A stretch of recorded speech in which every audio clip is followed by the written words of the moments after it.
What would you do if you bought a stranger's entire life at an auction, only to discover secrets that could unravel a family's carefully guarded lies? That's the question I faced when I walked into the dusty auction house on a rainy Tuesday, looking for nothing more than a bargain.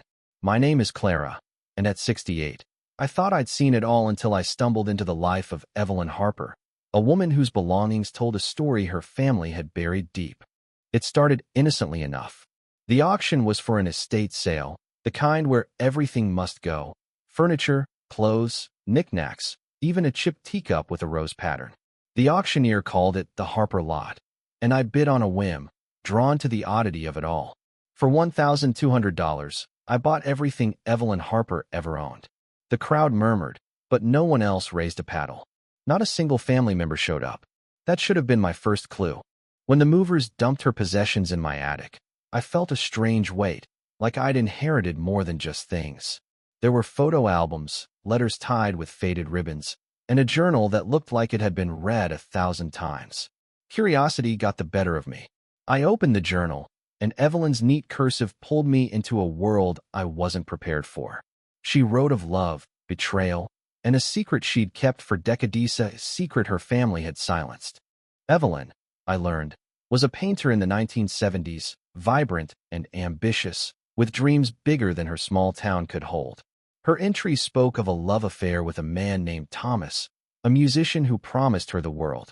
But Thomas was married, and when Evelyn got pregnant, he vanished. Her family, pillars of the community, couldn't bear the scandal. They forced her to give up the Childa daughter and sent Evelyn away, claiming she'd gone to study art. The town believed it. Evelyn's paintings stopped, and so, it seemed, did her life. The journal ended abruptly in 1985 with a single line: "They think they've erased her, but I'll make sure she's remembered." My heart raced. Who was her? The daughter? I dug deeper, sifting through letters and faded newspaper clippings.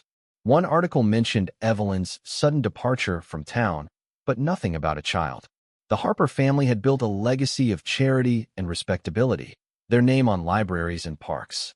Yet they'd buried Evelyn's truth, and with it, her daughter's existence. I couldn't let it go. I tracked down Evelyn's sister, Margaret, now in her 90s, living in a pristine mansion on the edge of town. When I mentioned Evelyn's name, Margaret's face hardened. "She left us," she said coldly. "She chose her path."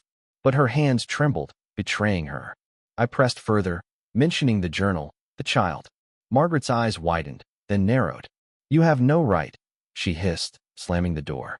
But I wasn't alone in my search. A young woman named Lily contacted me after I posted about Evelyn's belongings online. She was an artist, drawn to the story of a forgotten painter.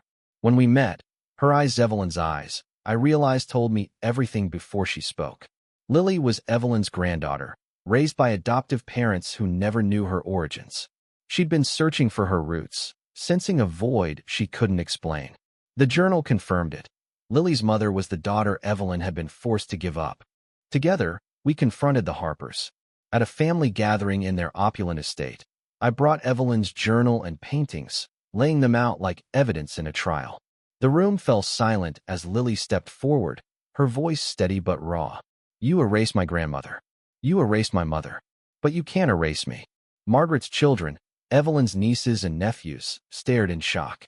Some wept, others turned away, but none could deny the truth any longer. The family's legacy, built on lies, crumbled under the weight of Evelyn's words. In the weeks that followed, Lily and I worked to honor Evelyn. Her paintings, long hidden in her attic, were displayed in a local gallery. The town learned her story, and whispers of the Harpers' shame spread. Margaret never spoke to us again, but one of her daughters reached out, offering an apology and a photo of Evelyn as a young woman, smiling with a paintbrush in hand. It was a small gesture, but it felt like closure. I'd bought Evelyn's things on a whim, but I'd uncovered a Lithia woman who loved fiercely, lost everything, and still left a mark. Her May 17th, 2025, Lily and I sat in the gallery, surrounded by Evelyn's vibrant canvases, and I realized something profound. Sometimes, the truth doesn't need a voice. It needs someone brave enough to dig for it. I wasn't her family, but I'd become her keeper, and in that, I found my own redemption. The weight of her life had become my purpose, And together with Lily, we gave Evelyn the ending she deserved, a legacy of truth, painted in colors no one could ignore.